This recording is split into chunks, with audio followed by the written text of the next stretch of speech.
Greece, when it splits, makes life complicated from a prophetic sense. But pagan Rome has to deal with both of these powers, both of these kingdoms. Okay? So have I lost anybody there? Just this last point.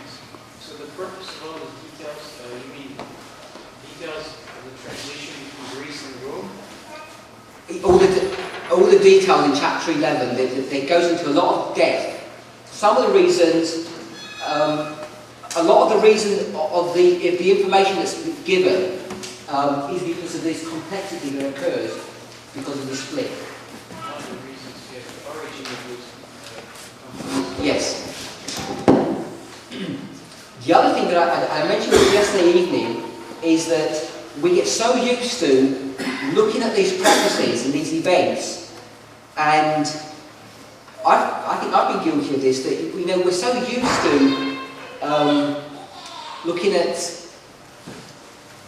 information that stimulates us, that the basic information that's there that proves that we should be more familiar with, which would give us the confidence that the scriptures are really the true word of God. I don't think we spend enough time focusing upon them.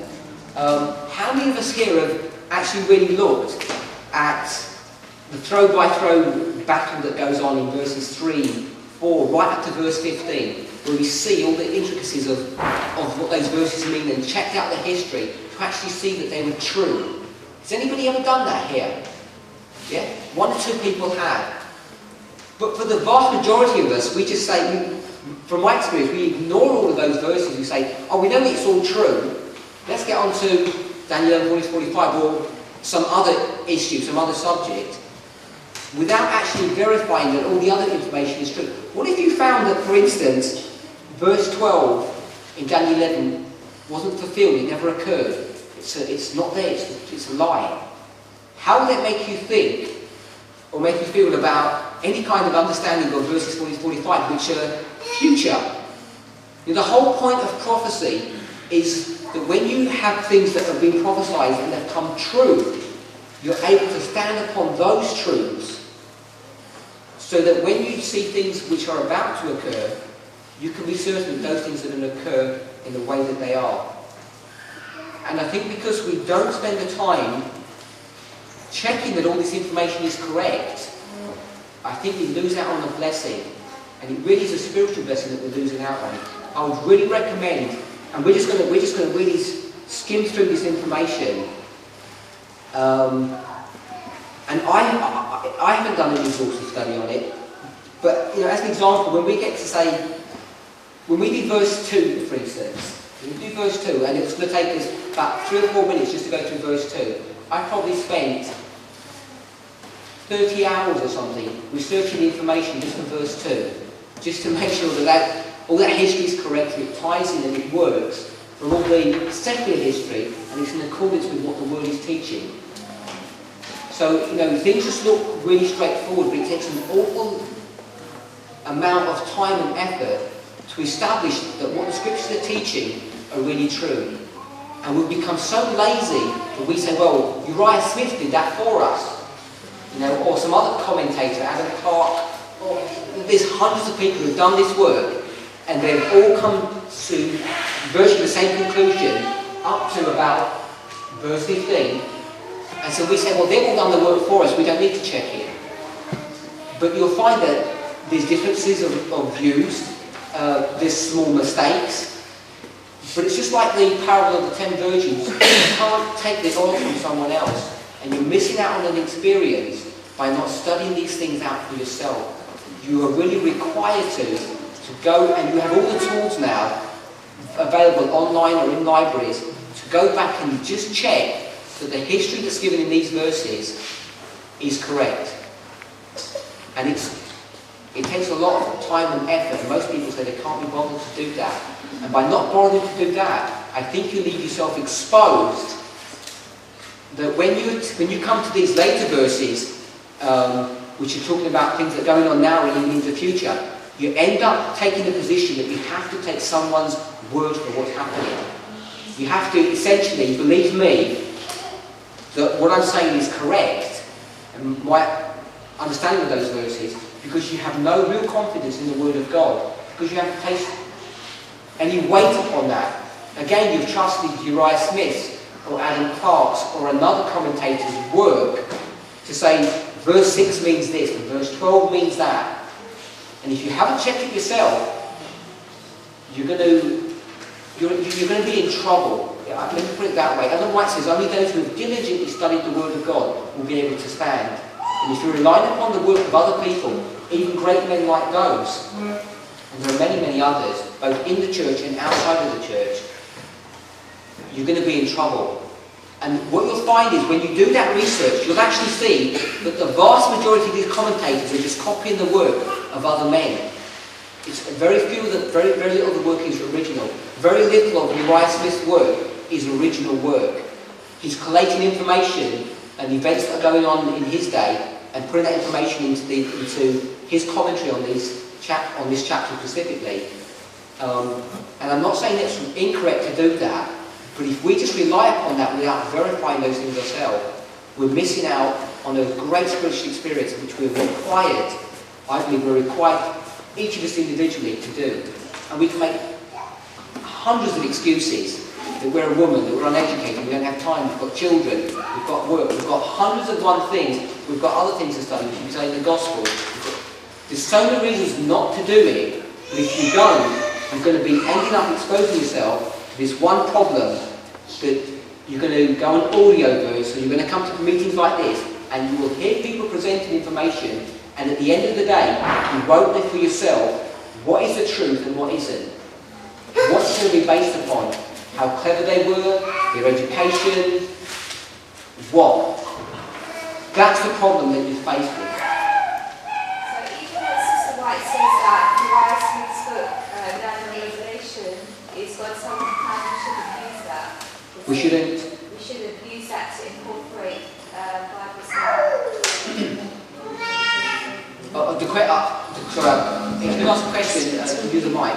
Yeah. So the question was, even though Sister White says that Uriah Smith's Daniel Revelation, the book, is God's helping hand, should we not use that for Bible study to help us to understand Daniel, the books of Daniel Revelation? I'm not suggesting that, but what I am saying, if we rely upon that and use that as the Word of God, or the correct interpretation of those verses, without verifying the information ourselves first, we expose ourselves to problems. So it can be incorporated into the study. Yes, if you look at his commentary on some of the verses, they're very well done. I mean, he gives quite a lot of information, but you have to make sure that the information is correct. And in some cases, I don't think it is correct. And even if it were correct, that's not the point I'm trying to make. The point I'm trying to make is you become like Jesus through studying His Word. You don't become like Jesus by listening to sermons, by hearing other people's thoughts and ideas of what the Word teaches. You have to go to the Word yourself directly. And that's the point I'm trying to make. Without studying, whatever the subject is, if you don't study for yourself and rely upon other people, you will be caught out in the end. And the reason you'll be caught out is not only because there's heresy being taught, and I don't mean that in an aggressive way, but you'll be caught out because you won't have an experience with Jesus. And that's the big problem. Because you don't need to study these verses. I'm going to give you the information, and from my understanding, the information I'll give you for Daniel 11:40-45 is correct. But I have to add a clause. You can take my word for that. Okay? Because that's all you can do really, is take my word for it. Unless you go to Jesus yourself and look at these verses yourself, you can't have the confidence that it's correct. And you have to go back into history, have that confidence before you can have the confidence to know what's in the future. That's the point I'm wanting to make. That you really need to do that. If you don't, you do yourself a disservice and you will fall away by and by. It's almost guaranteed. No matter how much you know about 11:40-45, you will not make the spiritual preparation that you need without spending time in the Word, looking at other portions. And one of the fundamental things we're required to do is to look at prophecy that's already been fulfilled, so we know how to behave. in respect to prophecy that is to be fulfilled. And we read that about the disciples. The disciples were able to do the work in time of Pentecost because they already understood the prophecies that had been fulfilled in the time of Christ. That's how they were prepared to do the work. And we are lacking in that. And you have to do that work yourself. You can't rely upon other people who have done it. I've dealt with that a lot, and I think I have dealt with doubts a lot, and if I understood correctly what you said in the beginning, is that, for example, if any preacher quotes a book of history to prove that the event happened according to prophecy, if we don't check that book of history ourselves, just reading a quote, and what conviction can we have from that? So, is that what we're trying to say? We have to see in the books of history for ourselves the fulfillment of those prophecies, and not just from the quotes of any writer or... Yes. Yeah, and so, yeah, it's true that it needs to be done. I've dealt with doubts, and when I didn't have those elements, convictions, I saw that all I had heard and read was not enough. I needed to check for myself. What you find is, in the scale of things, there's this much history, okay, and there's this much prophecy. And when you've got this much prophecy, this much history, you have to select the history that fits into the prophecy. And there's many ways to do that. If you've looked at any kind of discussion of the Millerites, one of the arguments that they had to deal with when they were dealing with Daniel chapter 8, who was Antiochus Epiphanes. That little horn power, was it Antiochus Epiphanes or was it the papacy? Yeah? And if you select history, and the same argument is in Daniel 11, by the way, the argument about the papacy and Antiochus Epiphanes, the same arguments are there. There's plenty of history that you could get almost all the events of Daniel 11 and make them fit into the history of Antiochus Epiphanes, okay, who was, I believe, the fourth kingdom, the fourth king of this portion of this kingdom here, okay? And that's the danger that you find. If you read Uriah Smith's work, and we're going to deal with that as we go through, when he gets to verse 36, and if you remember the thing I gave you, verse 36 I said was where? It's halfway into the papal reign, isn't it? Yeah? I said 31 to 40, yeah? So it's halfway into the papal reign that he introduces a whole new concept and idea, and he uses the events that occur around him and history to bolster his argument. So he has this much history, and he selectively picks up information, puts it into the Bible, and says, I get it to fit. And he does get it to fit. But how do you know he's incorrect? That's the point you need to understand. How do you know he's incorrect? How do you know he's corrected the correct history or the incorrect? The only way you know is by taking a step back and say, does it fit the structure? Does it fit the structure that you're dealing with 4 kingdoms? The last kingdom is in 2 phases. Without that, you are, like in the middle of the sea without a map. you think that's when he's introducing Turkey as a king of the north? That's right. Yes, and we'll deal with that. So, the point I want to... So just following that, I've given a basic overview. I just want to introduce this idea of Greece. Greece splits between the north and the south. Okay? And if you go to the book of... If you go to Daniel 11, you'll see this term over and over again. It's called the King of the North and the King of the South. Okay? You'll see that term over and over again, the King of the North and the King of the South.